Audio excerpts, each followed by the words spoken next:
Nomor ayat dalam surat Al-Kahfi yang membahas tembok yang dibangun Zulkarnain adalah ayat 98. Berikut ini bunyinya. Zulkarnain berkata, tembok ini adalah rahmat dari Tuhanku. Apabila janji Tuhanku telah tiba, dia akan menjadikannya hancur luluh. Janji Tuhanku itu benar. Yang menarik, titik koordinat benteng Jiayuguan di Provinsi Gansu, Cina, adalah 98 derajat 17 menit 18 detik garis bujur timur. Benteng Jiayuguan adalah salah satu situs sejarah paling penting di Tiongkok.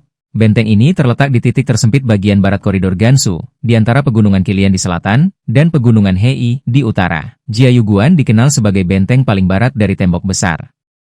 Jika kita cermati lebih jauh, angka di belakang 98 derajat, yakni angka 17 menit 18 detik, jika kita bulatkan menjadi 18, maka itu dapat kita lihat sebagai angka yang mengisyaratkan nomor surat Al-Kahfi dalam Al-Quran yakni surat ke-18. Jadi, angka 98 derajat merujuk pada nomor ayat, sedangkan angka 18 merujuk pada nomor surat. Menarik bukan?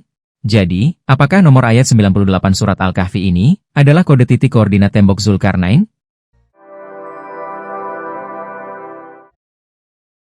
Assalamualaikum warahmatullahi wabarakatuh. Dalam video ini, pertanyaan-pertanyaan seperti, siapakah bangsa Yajuj-Majuj itu? Siapa sebenarnya Zulkarnain yang disebut dalam surat Al-Kahfi? Di mana letak tembok yang dibangun Zulkarnain? Dan apakah Allah ada mengisyaratkan kode tertentu di dalam Al-Quran yang menunjukkan letak tembok itu secara spesifik? Semua pertanyaan ini akan saya jawab dengan penjelasan yang benar-benar baru, yang saya yakin belum pernah dibahas oleh siapapun. Silakan kamu cermati dan kamu tentukan sendiri. Apakah penjelasan saya dalam video ini valid atau tidak?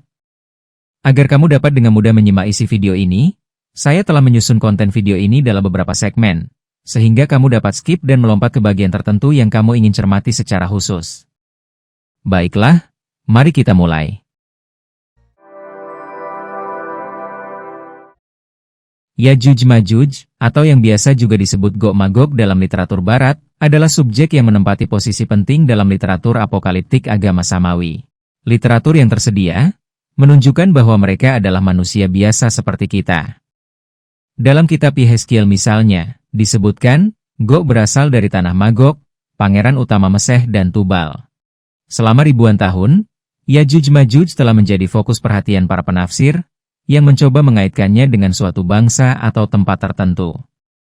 Pada abad pertama Masehi, sejarawan Yahudi Josephus, misalnya, mengklaim bahwa Yajuj-Majuj adalah suku bangsa Skythia yang bermukim di sekitar wilayah Laut Hitam. Mereka keturunan Magog, putra dari Yafet bin Nuh. Menurutnya, orang Yunani menyebut mereka Skythia Magogia. Getika Jordanes, seorang birokrat Romawi Timur abad ke-6 menyebutkan Magog sebagai nenek moyang orang Goth. Uskup Johannes Magnus, seorang teolog dan sejarawan, menyatakan bahwa Magog bermigrasi ke Skandinavia 88 tahun setelah banjir, dan bahwa kelima putranya adalah Sweno, Gethar, Ubbo, Thor, dan Jerman. Laporan Uskup Magnus ini diterima di Istana Swedia untuk waktu yang lama, dan bahkan menyebabkan nomor dinasti Raja Swedia diberi nomor yang sesuai. Ratu Kristina dari Swedia menganggap dirinya sebagai nomor 249 dalam silsilah raja-raja yang berakar pada Magog. Magnus juga mempengaruhi beberapa sejarawan kemudian seperti Daniel Juslenius, menyatakan bahwa akar Finlandia juga dari Magog. Menurut beberapa kronik Irlandia abad pertengahan, terutama Aurai Cep Naen Eches dan Leborga Balaren, ras Irlandia adalah termasuk keturunan Magog putra Yafet dari Skythia. Baat Mak Magog, Jobhat, dan Fatochta adalah tiga putra Magog. Venius Farsaid, Partolon, Nemed, Firbolg, Tuat Hadedanan, dan Milesian termasuk di antara keturunan Magog. Magog juga seharusnya memiliki seorang cucu bernama Heber, yang keturunannya menyebar ke seluruh Mediterania. Ada juga legenda Hongaria abad pertengahan yang mengatakan Hun, yakni bangsa nomaden yang tinggal di Asia Tengah, Kaukasus, dan Eropa Timur antara abad ke-4 dan ke-6 Masehi, serta Magyar, etnis asli Hongaria, adalah keturunan dari saudara kembar bernama Hunor dan Magor, yang tinggal di tepi Laut Azov pada tahun-tahun setelah banjir. Versi legenda ini pada abad ke-14 menyamakan Magor ini dengan Magog, putra Yafet.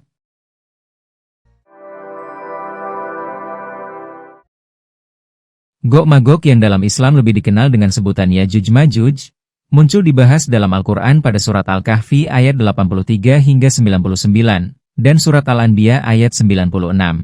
Dalam tradisi Islam, Yajuj-Majuj dianggap oleh para ulama sebagai tantangan terakhir umat sebelum hari kiamat tiba. Muncul setelah perang melawan Dajjal. Seperti halnya penafsir barat, tradisi Islam juga menyatakan bahwa Yajuj-Majuj adalah keturunan dari Majuj putra Yafet bin Nuh.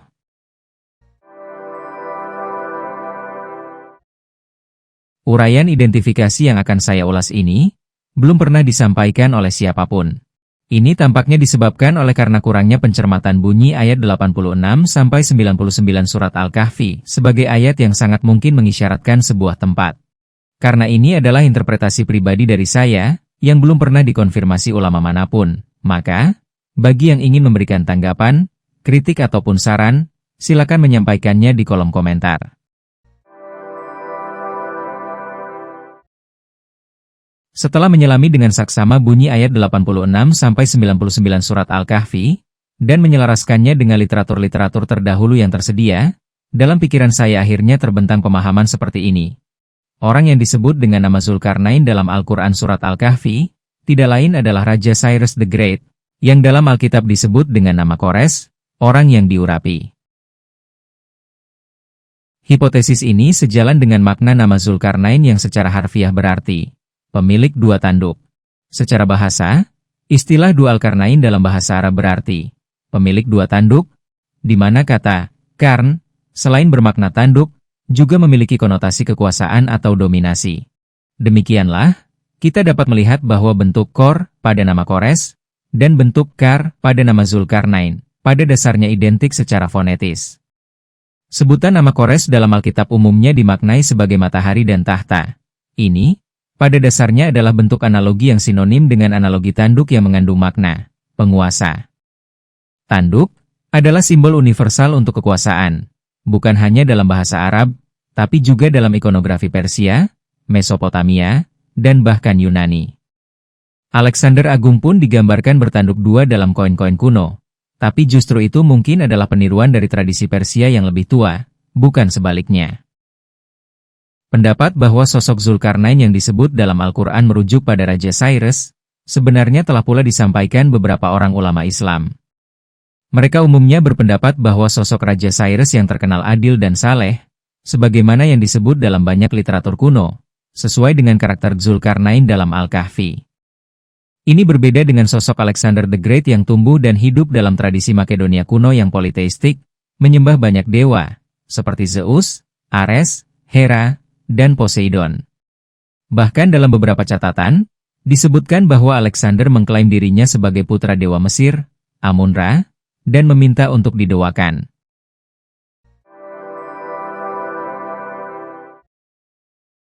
Jadi, suatu ketika, dari wilayahnya di Persia, Kores atau Zulkarnain, melakukan perjalanan diplomatik militer untuk mengetahui dinamika geopolitik yang berlangsung di sekitar daerah kekuasaannya. Pertama-tama, ia mengunjungi bangsa Magog atau Majuj, yang bermukim di sekitar Laut Hitam. Hal ini diisyaratkan dalam ayat 86 surat Al-Kahfi, yang berbunyi, hingga ketika dia telah sampai di tempat matahari terbenam, dia melihat matahari terbenam di dalam laut yang berlumpur hitam, dan di sana ditemukannya suatu kaum. Kami berfirman, wahai Zulkarnain, engkau boleh menghukum atau berbuat kebaikan kepada mereka.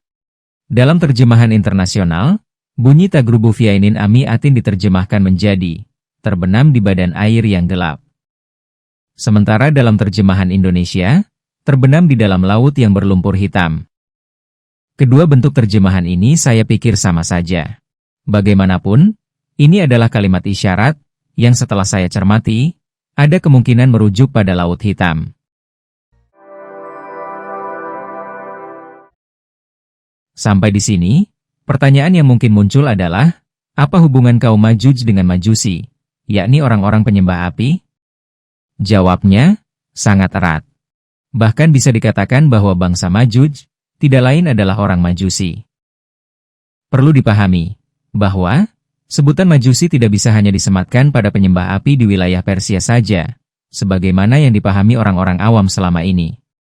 Pertanyaannya, apakah orang Hun dan beberapa bangsa yang mendiami wilayah sekitar Laut Hitam dan Laut Kaspia tidak menyembah api di masa kuno? Mari kita periksa beberapa fakta berikut ini secara serius. Bangsa Skythia, yang diklaim oleh sejarawan Yahudi, Joseph Hus, sebagai bangsa Magog, adalah bangsa penyembah api. Sejarawan Herodotus mencatat bahwa Skythia memiliki praktik pemujaan api. Dewa tertinggi mereka, Tabiti, adalah dewi perapian dan api, dianggap sebagai yang paling suci di antara semua dewa mereka. Ini bukan sekadar ritual, ini adalah pusat kosmologi mereka. Bangsa Sarmatia, kerabat dekat Skythia, juga dikenal sebagai pemuja api.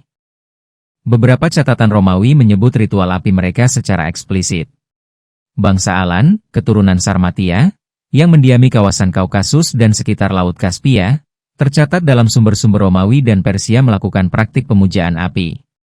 Bangsa Hun, yakni konfederasi suku nomaden tangguh dari Asia Tengah, yang bermigrasi ke Eropa Timur pada abad ke-4 Masehi, diketahui bahwa pemujaan api dan matahari ada di antara praktik spiritual mereka. Demikianlah, selama ini, kebanyakan sarjana mengasosiasikan Majusi secara eksklusif dengan Persia. Tapi secara definitif, Majusi adalah penganut pemujaan api, bukan identitas etnis. Fakta historis menunjukkan bahwa pemujaan api adalah tradisi yang tersebar luas di seluruh kawasan stepa Eurasia, dari bangsa-bangsa di sekitar Laut Hitam, Laut Kaspia, hingga Asia Tengah.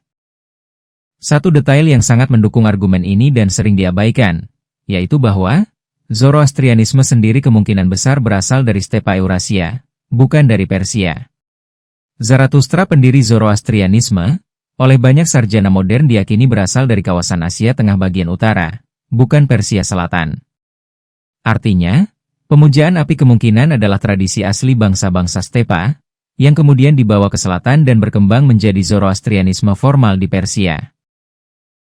Jika ini benar, maka Majusi bukan sekadar identitas Persia, melainkan warisan spiritual dari peradaban stepa Eurasia itu sendiri. Demikianlah, bangsa Magog yang disebut dalam Al-Quran dengan sebutan Majuj, pada dasarnya mengacu pada istilah Majusi, yakni sebutan bagi para penyembah api yang mana dilakukan oleh bangsa Magog, dan beberapa bangsa lainnya yang mendiami kawasan Laut Hitam dan sekitarnya.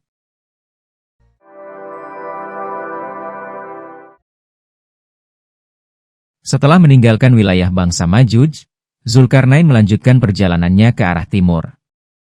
Ia kemudian bertemu dengan bangsa Yajuj atau yang disebut sebagai bangsa Yuji oleh orang-orang Cina.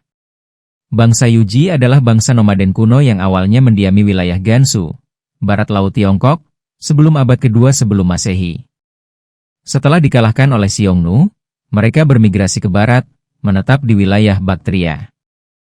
Demikianlah, dari catatan kuno, kita memahami bahwa Yajuj atau bangsa Yuji hidup nomaden di stepa terbuka. Dalam ayat 90 surat Al-Kahfi, hal itu digambarkan dalam kalimat, "Dia mendapati suatu kaum yang tidak kami buatkan suatu pelindung bagi mereka dari matahari itu." Deskripsi dalam ayat ini sangat visual, dan sangat akurat untuk satu jenis lanskap yang sangat spesifik. Padang rumput stepa Eurasia, hamparan sabana yang terbuka tanpa pohon, tanpa perbukitan, di mana matahari menyinari langsung tanpa penghalang apapun. Dapat kita lihat bahwa nama bangsa Yuji pada dasarnya identik secara fonetis dengan nama Yajuj. Tentu saja ini adalah hal yang terlalu mencolok untuk diabaikan.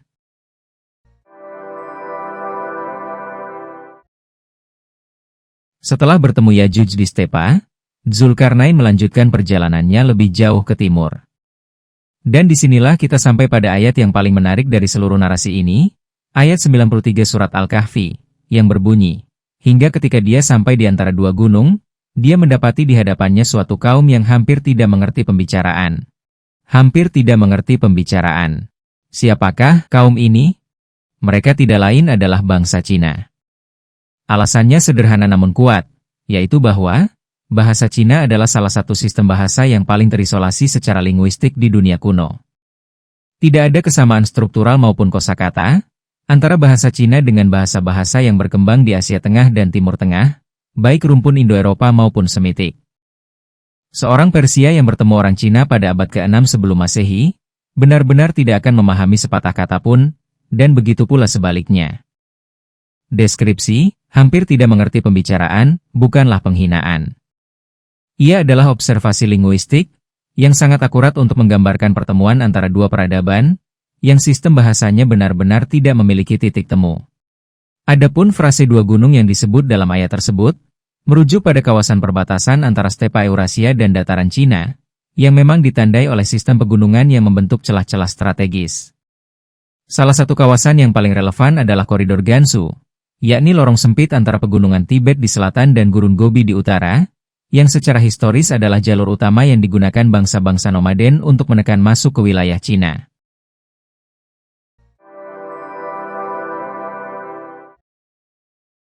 Dan sekarang, kita sampai pada bagian yang menurut saya adalah inti dari seluruh narasi ini. Sebuah lapisan makna dalam ayat 94 surat Al-Kahfi, yang selama ini, sejauh pengetahuan saya, belum pernah dibaca dengan cara seperti ini. Ayat 94 surat Al-Kahfi berbunyi, mereka berkata, "Wahai Zulkarnain, sesungguhnya Yajuj dan Majuj adalah kaum yang berbuat kerusakan di muka bumi. Bolehkah kami membayarmu dengan syarat kamu membuatkan dinding penghalang antara kami dan mereka?" Selama ini, ayat ini dibaca sebagai permintaan sederhana, sebuah transaksi. Kami bayar, kamu bangun tembok. Tapi saya ingin mengajukan pembacaan yang berbeda. Bayangkan konteksnya secara geopolitik. Zulkarnain, sang Cyrus Agung, datang dari arah barat dengan pasukan yang luar biasa besar. Ia baru saja menundukkan bangsa Majuj dari Laut Hitam hingga bangsa Yajuj di stepa Eurasia. Dan kini, ia berdiri di ambang pintu dunia Cina. Dalam situasi ini, bangsa Cina menghadapi dilema strategis yang sangat serius. Di sebelah barat dan utara, mereka sudah tertekan oleh Yajuj dan Majuj yang terus mengancam perbatasan mereka. Dan kini, dari arah yang sama, datang kekuatan baru yang bahkan lebih besar, Zulkarnain dan pasukannya. Menghadapi ancaman ganda ini, bangsa Cina melakukan sesuatu yang jauh lebih cerdas daripada melawan. Mereka melakukan manuver diplomasi tingkat tinggi. Alih-alih meminta Zulkarnain untuk mengurungkan niatnya menyerang mereka, yang akan menempatkan mereka pada posisi lemah, mereka membalik seluruh framing situasi, dengan meminta Zulkarnain untuk melindungi bangsa Cina dari serangan dari barat, yakni dari bangsa Yajuj dan Majuj. Dengan satu kalimat itu, bangsa Cina berhasil. Pertama, mengalihkan energi militer Zulkarnain dari ancaman bagi mereka, menjadi pelindung bagi mereka. Kedua, memberikan Zulkarnain sebuah misi yang jauh lebih bermartabat daripada sekadar penaklukan, misi sebagai pelindung peradaban. Ketiga, menyelamatkan muka kedua belah pihak. Tidak ada yang kalah, tidak ada yang menyerah. Yang ada adalah kesepakatan. Dalam tradisi strategi Cina kuno, manuver seperti ini dikenal dengan konsep Jimi, yang secara metaforis berarti mengikat dengan sutra atau kendali yang longgar. Ini adalah strategi merangkul kekuatan yang berpotensi menjadi musuh, dengan memberikan mereka peran dan kehormatan, sehingga mereka berbalik menjadi sekutu. Dan respons Zulkarnain dalam ayat 95, menunjukkan bahwa ia memahami dan menerima manuver ini dengan penuh kebesaran jiwa. Berikut ini bunyi ayat 95 surat Al-Kahfi. Apa yang telah diberikan Tuhanku kepadaku lebih baik dari itu. Maka bantulah aku dengan kekuatan, aku akan membuat penghalang antara kalian dan mereka. Ia menolak imbalan materi, karena ia tidak datang untuk keuntungan, tapi untuk misi. Dan ia menerima peran baru sebagai pelindung, karena itu justru lebih sesuai dengan karakternya sebagai Zulkarnain yang beriman.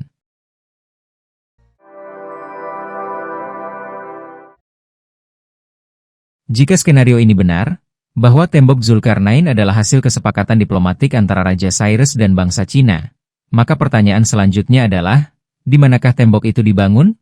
Untuk menjawab pertanyaan ini, saya dapat memberikan jawaban berdasarkan dua landasan, yaitu landasan secara logis dan landasan secara intuitif. Secara logis, saya dapat mengajukan usulan bahwa sangat mungkin jika lokasi tembok itu berada di kawasan perbatasan barat Cina, tapi bukan tembok besar yang megah dari era dinasti Ming yang kita kenal hari ini, melainkan tembok-tembok pertahanan paling awal yang dibangun di era Warring State atau awal dinasti Qin. Sebagai penghalang serangan dari arah barat, maka tembok itu semestinya dibangun di kawasan Gansu dan Xinjiang Barat, yang merupakan koridor atau jalur yang menghubungkan dunia luar dengan wilayah Cina paling barat. Adapun jawaban saya yang berlandaskan intuitif, adalah sebagai berikut. Nomor ayat dalam surat Al-Kahfi, yang membahas tembok yang dibangun Zulkarnain adalah ayat 98. Berikut ini bunyinya. Zulkarnain berkata, tembok ini adalah rahmat dari Tuhanku. Apabila janji Tuhanku telah tiba, Dia akan menjadikannya hancur luluh. Janji Tuhanku itu benar. Jika kita menggunakan nomor 98 ini sebagai sebuah petunjuk ilahi tentang sebuah koordinat garis bujur, maka ini mengarahkan kita tepat ke provinsi Gansu Cina, di mana pada faktanya, di sanalah terletak ujung paling barat tembok besar Cina. Fakta historis juga mencatat bahwa kawasan Gansu memang adalah lokasi tembok pertahanan paling awal dalam sejarah Cina.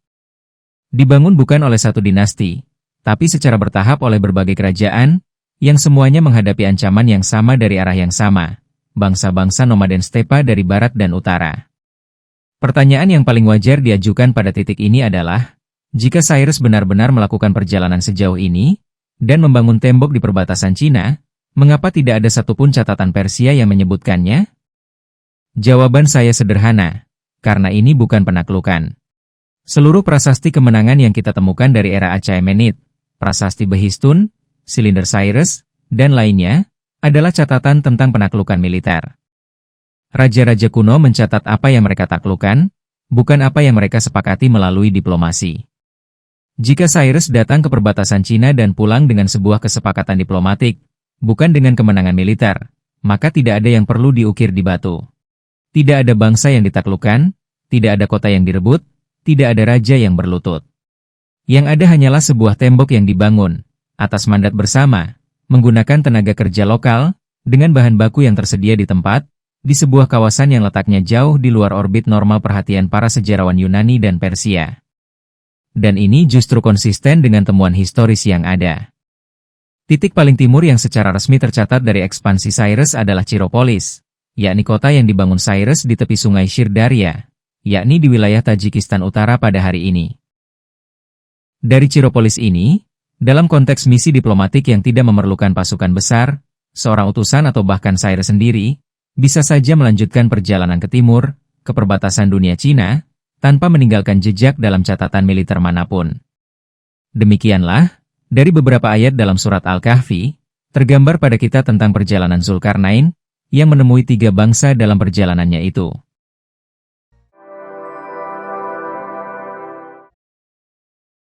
Jadi, bagaimana kita menjabarkan informasi dalam surat Al-Kahfi ayat 86-99, agar sinkron dengan narasi akhir zaman? Diriwayatkan dalam hadits An-Nawas bin Sem'an radhiyallahu anhu, bahwa Allah mewahyukan kepada Isa, sesungguhnya aku telah mengeluarkan hamba-hambaku. Tidak ada seorang pun dapat mengalahkannya, maka kumpulkanlah hamba-hambaku ke Gunung Tur. Kemudian Allah mengutus Yajuj dan Majuj. Mereka datang dari setiap tempat yang tinggi. Maka kelompok pertama dari mereka melewati Danau Tabariyah, mereka meminum airnya, lalu orang yang belakangan dari mereka berkata, di danau ini dulu pernah ada airnya. Nabiullah Isa dan para sahabat dikepung. Sehingga pada hari itu kepala seekor sapi lebih berharga daripada 100 dinar milik salah seorang dari kalian.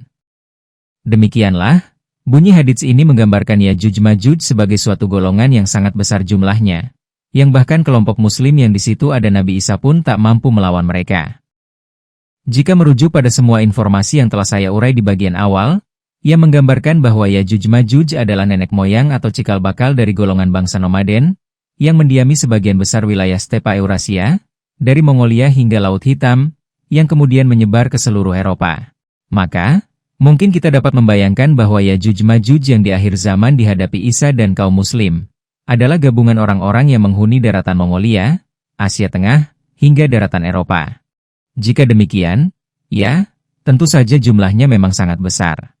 Saya melihat, ada kemungkinan bahwa, penyatuan kekuatan besar ini, yakni, penyatuan kekuatan bangsa-bangsa yang mendiami Asia Tengah hingga Eropa, mesti kita lihat sebagai lanjutan bagian akhir dari hadits yang menceritakan tentara Muslim dan tentara Rum, yang setelah memenangkan pertempuran, kemudian dikatakan bangsa Rum mengkhianati tentara Islam. Berikut ini saya berikan penggalan bagian akhir hadits tersebut. Maka seorang laki-laki dari kaum salib mengangkat tanda salib seraya berkata, "Salib telah menang." Maka marahlah seorang laki-laki dari kaum muslimin kepadanya, lalu ia mendorongnya dan jatuh. Pada waktu itu orang-orang Rum berkhianat, dan mereka berkumpul untuk memerangi kamu di bawah 80 bendera. di mana tiap-tiap bendera terdapat 12.000 tentara. Jadi, 80 bendera itu bisa jadi adalah jumlah bendera negara-negara yang bersatu dengan barisan tentara bangsa Rum. Karena saat ini, menurut catatan, jumlah negara di Asia adalah 48, dan jumlah negara di Eropa juga 48. Jika digabungkan, totalnya adalah 96 negara. Karena jumlah bendera yang disebut dalam hadits adalah 80, maka ada 16 negara, entah itu negara di Asia atau Eropa yang tidak bergabung dalam aliansi tersebut.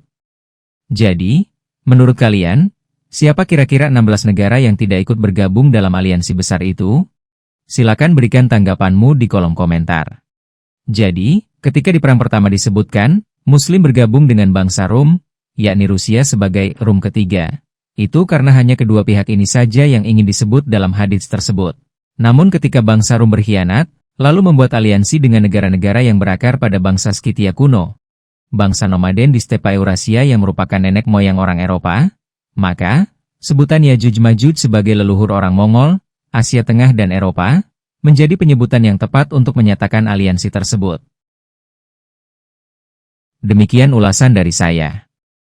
Seperti yang saya klaim di awal, saya yakin, ulasan saya tentang Yajuj-Majuj ini adalah sangat orisinal, bukan daur ulang dari narasi-narasi yang sudah ada. Jadi, dari 1 sampai 10, kamu kasih rating berapa untuk ulasan saya ini? Silakan sampaikan di kolom komentar ya. Terima kasih sudah menyimak seluruh isi video ini. Semoga bermanfaat bagi kita semua. Salam.